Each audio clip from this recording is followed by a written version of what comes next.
Alright, I made a little vehicle out of Physics Solar Workshop. It's really fun. I mean, you use batteries and all that good stuff.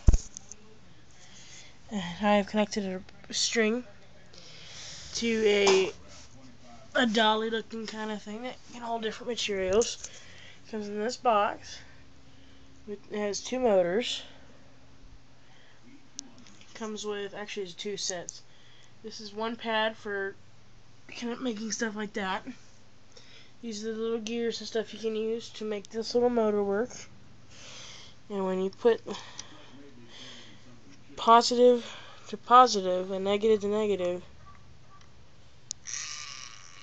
whoa.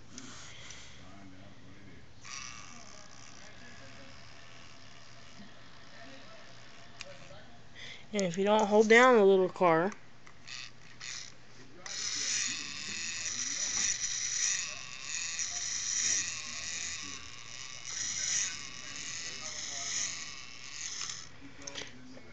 now this has been simply made with a couple of gears, and it's just easily pulled. Now you can make many different things on the box. You can see here, this one actually has a chain link and some other things on it, and it is also solar powered. So thanks for chiming in. This is Seidel Hunter at 040035 coming in and coming out. See you later.